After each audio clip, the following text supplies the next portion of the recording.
Oh boy, a 2 million power Odin, and this is Beta Ray's 3 diamond Odin, and this was a part of the auction system that happened the other day. We're going to discuss what that means for the game and the controversy surrounding that auction, because that's what it is. It's an auction, and people were spending real money. In the past, I've talked about competitive integrity. Well, this takes it to another level when people are spending real dollars. Now, Beta Ray Bill did get his Odin to 3 diamond at 2 million power. I'm unsure on how much that cost, but I'm going to guess that it was 1,000 or maybe even thousands. And I also just wanted to say, it's kind of getting ridiculous, right? How big are these numbers going to get? I feel like they could drop like 3 digits off the back, because these numbers are just going to get higher and higher. What are they going to have, like a 19 million powered Odin? So let me talk about just what happened is that there was an event that ended a couple days ago, and let's not call it an event. It was an auction. People were spending real money, and it got very chaotic in the last hour. And you can see myself here. I was frowning. I don't particularly like these. I just don't.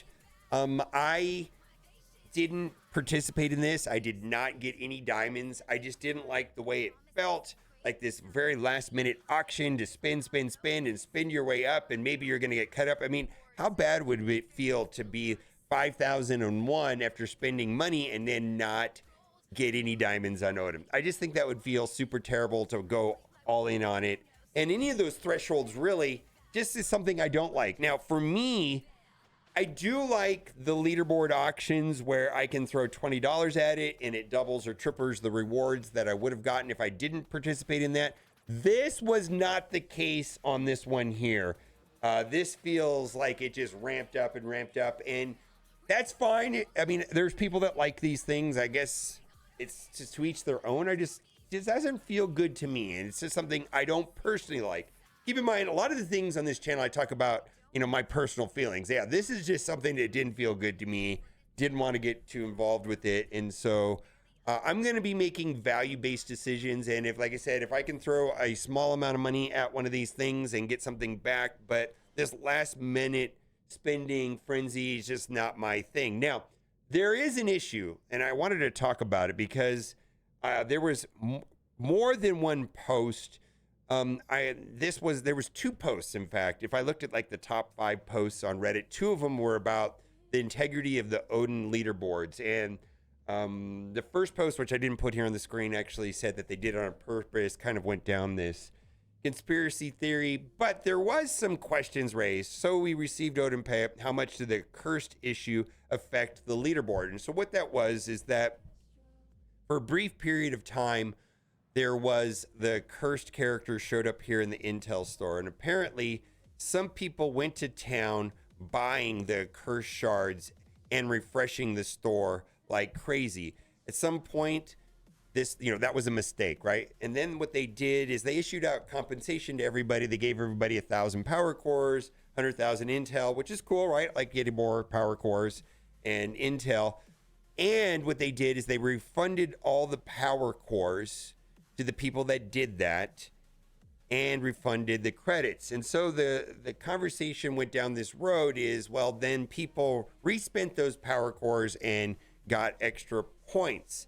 And then it does raise the question is, were those power cores a meaningful amount to affect the leaderboards? And I don't know. I mean, I feel like the reason why this is a huge problem is that this is real money. And I don't know how much money these people spent, hundreds or thousands of dollars, but this is not just like a tournament. This is actual money, and it's got to be perfect in some ways if it's going to involve money.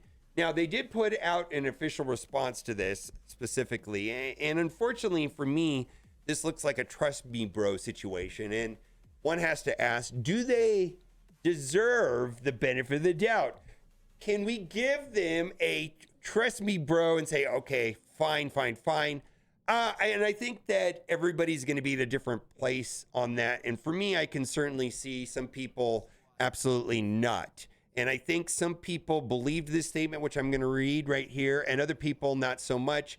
I'm kind of okay with it. I'm just going to say I read this and it made sense to me. But then again, I didn't spend a lot of money. I didn't go after this. I didn't get any diamonds on Odin. So I don't have like the fire in me because maybe the leaderboards were not, because I had spent hundreds. So I feel like the concerns for this are logical and rational given the history of Scopely. So let's read this. We have seen the concern regarding the Odin leaderboard. We want to first address that the amount of players who spent a meaningful amount of power cores was extremely low. So that's a trust me, bro, right? The primary way to progress in the event is by playing the negative zone and earning the negative zone orb fragments. No, the primary way to progress in the event was spending money. No, let me correct you there. The primary way to progress in the event was spend a lot of money. That's not true. And earning negative zone orb fragments. Power core scoring on the leaderboard is intended to be more of a tiebreaker. With that being said, we are going to take some of the steps to ensure the integrity of the leaderboard will remain. Here is what we will be doing.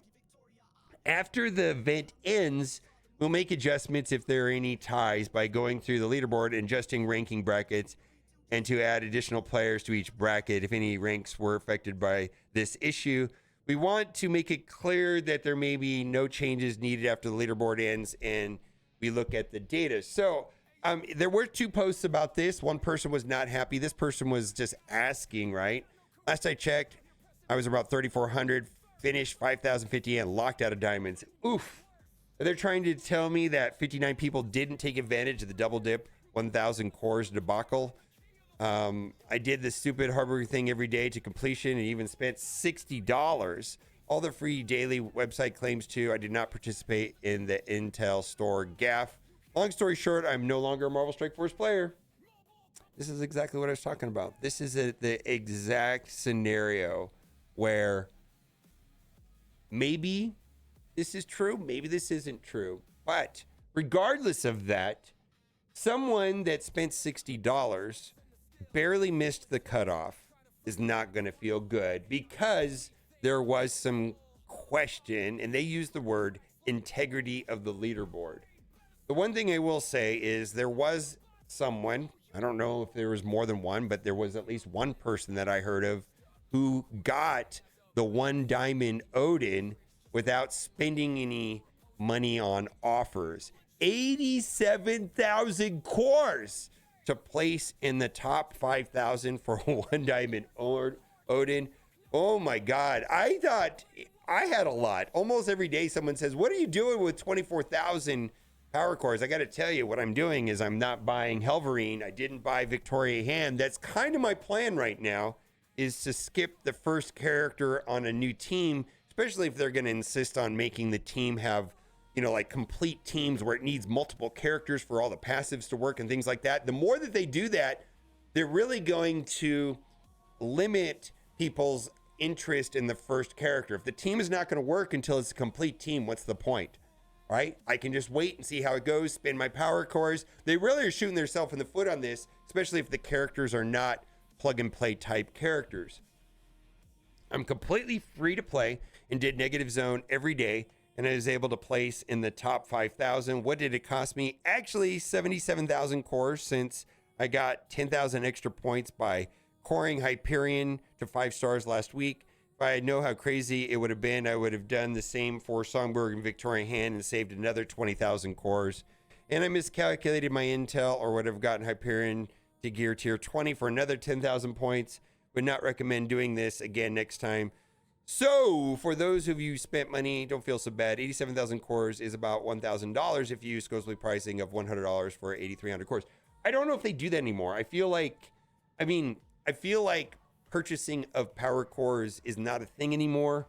I could be wrong, but I feel like ever since they've ramped up the numbers on the arena payout, for example, if you finish in the top 10, it's like 500 cores a day. That never used to happen. And then the top 20 is 450 cores. And to me, it feels like I don't know if people are actually doing that anymore.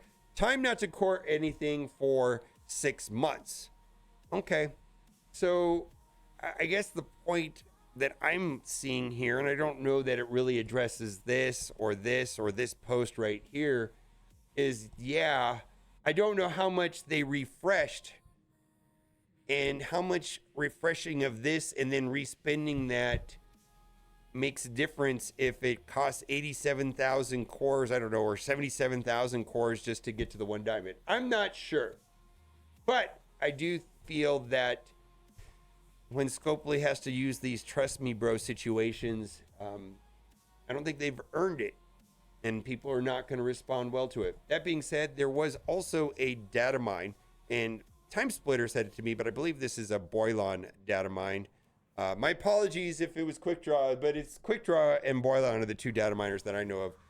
And right now they added, well, the first 8 you could, in the negative zone, the first 8 you can use Vigilante. And right now, after the first 8, then it is Cosmic Crucible based, so it's really not that easy or even possible without refreshing it a bunch with the Vigilante team, because it has a Crucible tag. It's supposed to be done for a Cursed, and what they're saying is that the last 13 through 16 will have the Arena game mode tag. Now, if we look at post-Ares characters, and there's an easy way to see this actually in game, and it's very helpful if you're getting started in the game and you want to know what's good, but there's this squad tab, and it shows the teams in order of release, and generally the teams towards the top are going to be better than the teams towards the bottom.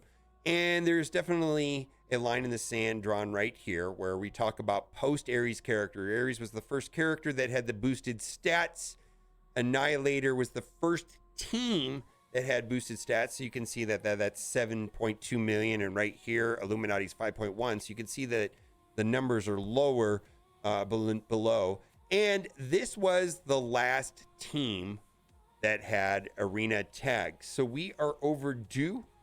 The next team, and makes sense to me, and the 4th Harbinger team will be an arena team according to the data mines. And this makes me wonder, where does Annihilators fall in here? Now, the thing about Annihilators is they've got a ton of plug and play characters. 4 of the 5 characters on this team I have used as individuals. They're very good by themselves. NK Thanos very good. Gore does all kinds of great things against battlefield effects and revives and charges. Ultimus is a pre-taunt tank killer, and Gladiator is a pre-taunting tank. But it makes me wonder, this is a really good team, right? What is this next mystery team that comes after Cursed going to look like? I'm excited to find out myself. Also, I don't know if you guys care about this, but look at that Gladiator popcorn bucket. And then Hyperion underutilized Eternal. And I've seen this a lot, but I think Ultimus had Eternal tag, and there's somebody else.